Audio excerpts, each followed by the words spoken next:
तुम्ही तुमच्याच पैशात घर घेतलं आणि सरकार म्हणते पैसे कुठून आले?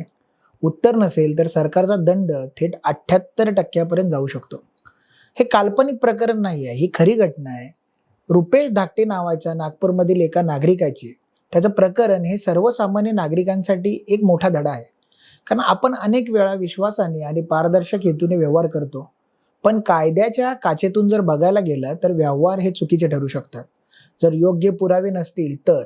वर्ष होतं 2017चं. रुपेश धाकटे हा नागपूरमधला रहिवाशी. त्याचे वडील सरकारी नोकरीतून निवृत्त झाले होते आणि त्यांना निवृत्तीनंतर पेन्शन, ग्रॅच्युइटी आणि भविष्य निर्वाह निधी म्हणजेच PF यापासून एक मोठी अशी रक्कम मिळाली होती. वडिलांनी ती सगळीची सगळी रक्कम ही थेट आपल्या मुलाला म्हणजेच रुपेशच्या बँक खात्यामध्ये जमा केली. म्हणजे नेमकं काय तर त्यांना जी काही PF मिळालं ते त्यांनी त्यांच्या मुलाच्या बँकेच्या अकाउंटमध्ये ट्रान्सफर केली. आता पूर्णपणे ती रक्कम रुपेशच्या अकाउंटमध्ये गेल्यामुळे म्हणजे रुपेशने त्या रक्कममधून 16,71,000चं आहे ना एक घर विकत घेतलं. आता संपूर्ण व्यवहार हा बँकेद्वारे झाला. व्यवहार पारदर्शक होता. म्हणजे इथे कोणत्याही पद्धतीने कॅश ट्रान्सफर नव्हती, बँक ट्रान्सफर होती. पण काही महिन्यांनी त्यांना आयकर विभागाकडून एक नोटीस आली. जेव्हा सरकारने रजिस्ट्रेशन डिटेल्स तपासले तेव्हा एक गोष्ट त्यांच्या लक्षात आली, ते म्हणजे त्या घराच्या स्टॅम्प ड्युटीमध्ये आणि म्हणजे घराची जी स्टॅम्प ड्युटी होती, बाजार मूल्य होतं त्याच्यामध्ये आणि ॲक्च्युअल जे घर घेतलं त्याच्यामध्ये तफावत होती. स्टॅम्प ड्युटी ही 25,53,000 म्हणजे ही मार्केट व्हॅल्यू होती आणि जे घर घेतलं होतं ते 16,71,000चं होतं. म्हणजे या दोघांमध्ये जर तुलनेत जर बघितलं तर फरक होता. आता इथून झाला सरकारचा संशय सुरू झाला. तुम्ही 16,71,000 कुठून आणले? तुम्ही जर कोणत्याही गैरनियोजनाशिवाय हे पैसे वापरले असतील तर सरकारसाठी ते फक्त एक अनएक्सप्लेन इन्कम किंवा अनएक्सप्लेन इन्व्हेस्टमेंट आहे. म्हणजे जर तुम्हाला ह्या सगळ्या अमाऊंटचं जर एक्सप्लेनेशन देता आलं नाही, पुरावे देता आले नाही, तर ह्या ठिकाणी आहेत ना 2 वेगवेगळे सेक्शन तुम्हाला लागू शकतात. सगळ्यात पहिलं म्हणजे सेक्शन 69 जे आपल्याला सांगतं की अनएक्सप्लेन इन्व्हेस्टमेंट. म्हणजे अनएक्सप्लेन इन्व्हेस्टमेंट जर एखाद्या गुंतवणूक केली असेल आणि त्यामागचा पैसा कुठून आला हे जर तुमच्याकडे कोणत्याही प्रकारे त्याचे पुरावे नसतील किंवा तुम्ही ते डिक्लेअर करू नाही शकला तर त्या इन्कमला, त्या इन्व्हेस्टमेंटला अनएक्सप्लेन इन्कम म्हणून ओळखलं जाऊ शकतं. मग सरकार तुमच्यावर संशय घेते का की हा पैसा काळा असू शकतो किंवा कर म्हणजे ह्या पैशावरती टॅक्स न भरलेला असू शकतो. त्याच्यामुळे हे झालं अनएक्सप्लेन इन्व्हेस्टमेंट म्हणजे अनएक्सप्लेन इन्कम कन्सिडर केलं जातं. त्यानंतर दुसरं सेक्शन येतं ते म्हणजे 115 BBE penalty tax on unexplained income. म्हणजे नेमकं काय तर हे जे अनएक्सप्लेन इन्कम आहे त्याच्यावरती तुम्हाला पेनल्टी लागू शकते. ते म्हणजे किती तर 60% जेवढा तुमचा टॅक्स येईल त्याच्यावर 60% ही पेनल्टी लागू शकते, 15% सरचार्ज लागू शकतो आणि एकूण रक्कम ही जी आहे ही 78% जाऊ शकते. म्हणजे जर तुम्ही कॅल्क्युलेट केलं तर 16.71 लाखाचं जे काही घर घेतलं त्याच्यावर रुपेशला जवळपास 13 लाख रुपये हा टॅक्स भरावा लागला असता. मग रुपेशने काय केलं तर या ऑर्डरच्या अगेन्स्टमध्ये त्यांनी अपील केली इन्कम टॅक्स ॲपेलेट ट्रायब्युनल नागपूर येथे. त्यांनी त्याचे पुरावे दिले. वडिलांनी जे ट्रान्सफर केले त्याच पूर्ण बँक व्यवहार होता. निवृत्तीचे डिटेल्स, पेन्शन, PF म्हणजे ही कोणत्या मार्गाने रक्कम आली ह्याचे सगळ्याच्या सगळ्या डिटेल्स हे रुपेशने तिथे सादर केले. ITATने ही सर्व माहिती पडताळून पाहिली आणि स्पष्ट केलं की ही रक्कम वडिलांकडूनच कायदेशीर मार्गाने आलेली आहे. म्हणजे वडिलांनी ही रक्कम कोणत्याही प्रकारे कॅश दिली नव्हती, बँकेचा ट्रान्सफर झाला होता आणि ती मुलाला भेट म्हणून दिली आणि तिचा स्रोत हा स्पष्ट झाला. त्यामुळे ही रक्कम अनएक्सप्लेन इन्व्हेस्टमेंट ठरत नाही.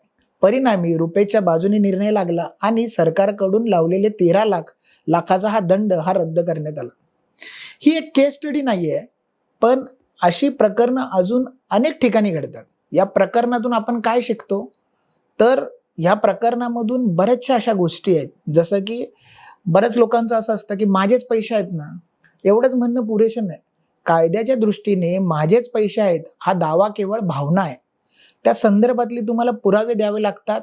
कागदपत्री पुरावे असतील म्हणजे हा नेमका पैसे कुठून आले, कशा पद्धतीने आले, जर त्या उत्पन्नाची रक्कम बँकेत आली असेल तिचा स्रोत काय आहे, ती कुणाकडून आली, त्याचं उत्पन्न काय होतं, हे सर्वच्या सर्व जर तुम्ही व्यवस्थितरित्या मांडलं, दाखवलं तर कदाचित गव्हर्नमेंट इन्कम टॅक्स डिपार्टमेंट हे तुमचं ॲक्सेप्ट करू शकतं. सर्व व्यवहार हे बँकेद्वारे करा. कोणतीही मोठी रक्कम जसं की घर, जमीन, गाडी यासारख्या खरेदीसाठी घेतलेल्या ज्या काही प्रॉपर्टीज असतील त्याचे सगळेच्या सगळे व्यवहार हे बँकेतून करा. रोख रक्कम देणं किंवा घेणं शक्यतो टाळा. जर बँकेत व्यवहार असतील तर ट्रान्सफरची तारीख, रक्कम, त्याचे रिसिट्स असतील, विक्रेत्याची माहिती, खरेदीदाराची माहिती, त्याच्या संदर्भात असलेले तुमचे पुरावे, स्लिप्स हे सगळ्याचं सगळं स्पष्ट असलं पाहिजे. कुटुंबाकडून म्हणजे एखाद्या फॅमिली व्यक्तीकडून, फॅमिली मेंबर्सकडून जर तुम्हाला ते पैसे आले असतील तर त्या व्यक्तीचा ते पैसे कमवण्याचा स्रोत काय आहे. जसं वडील असेल, आई असेल, भाऊ असेल, बहीण असेल, पत्नी असेल, कुणाकडूनही तुम्हाला ज्यावेळी पैसे मिळतात तर त्याचं उत्पन्न काय आहे हे दाखवावं लागतं. उदाहरणार्थ जर वडील निवृत्त झाले, जे आपल्या केसमध्ये हे रुपेचे जे वडील निवृत्त झाले तर त्यांना पेन्शनची स्लिप मिळाली, पीएफचं स्टेटमेंट मिळालं, बँकेचं स्टेटमेंट मिळालं. जर हे पत्नीने पैसे दिले तर तिची इन्कम प्रूफ लागते. मग अशा पद्धतीने तुम्हाला कोणी फॅमिली मेंबर ज्यावेळी एखादं इन्कम देतं त्यावेळी ते कुठल्या मार्गाने त्या फॅमिली मेंबरने कमवलंय याची सगळीच्या सगळी तुम्हाला डिटेल द्यायला लागते. व्यवहाराच्या आधी एखादा सल्ला घ्या. घर किंवा मोठी एखादी मालमत्ता घेत असाल किंवा विकत असाल तर एखादा चांगला चार्टर्ड अकाउंटंट किंवा एखादा फायनान्शियल ॲडवायझरचा तुम्ही सल्ला घेतल्याशिवाय ते काम करू नका.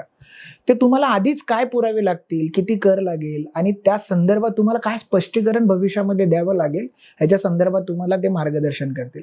कायदेशीर दृष्ट्या गिफ्ट हे स्पष्ट करा. म्हणजे जर कुणाकडून पैसे भेट म्हणून मिळाले असतील, जसं वडिलांकडून असेल, आईकडून असेल, कोणत्याही व्यक्तीकडून असेल तर ती गोष्ट कागदपत्रे लिहून ठेवणं चांगलं. म्हणजे एखाद्या वेळेला जर असं काय होत असेल तर तुम्ही गिफ्ट डीड बनवून घ्या किंवा एखादं डिक्लेरेशन करून घ्या. हे जर भविष्यातले टॅक्स डिस्प्यूट टाळण्यासाठी तुम्हाला मदत करू शकतात. शेवटी हे लक्षात ठेवा, भारत सरकार तुम्हाला गुन्हेगार समजत नाही, पण तुम्ही पैशाचे स्रोत स्पष्ट केला नाही तर सरकार तुम्हाला दंडित समजते. सरकार म्हणतं पैसा कुठून आला हे तुम्ही सांगायला हवं. आम्हाला सांगून चालत नाही की मी कमावलेला आहे. म्हणून पैसा कमवणं, गुंतवणूक करणं, घर घेणं हे सगळं योग्य आहे, पण त्याचबरोबर त्याचे कायदेशीर पुरावे असतील, त्याचे डॉक्युमेंट्स असतील, त्याहून त्याची माहिती, ह्या सगळ्या गोष्टी ठेवणं गरजेचं आहे. रुपेश धाकटे याची केस हे एक उदाहरण आहे, पण तुमच्यासोबत ही गोष्ट घडू शकते जर तुम्ही निष्काळजीपणा केला तर. म्हणूनच पैशाचं नियोजन आणि व्यवहार कसे करायचे हे जितकं महत्त्वाचं आहे तितकंच महत्त्वाचं आहे त्याची नोंद, त्याचे कायदेशीर पुरावे आणि तुम्हाला असलेली शिस्त. या सगळ्याच्या सगळ्या गोष्टी तुम्हाला व्यवस्थित मेंटेन केल्या तर भविष्यातल्या येणाऱ्या पेनल्टी, इंटरेस्ट, चुका वगैरे ह्याच्यातून तुम्ही वाचू शकता.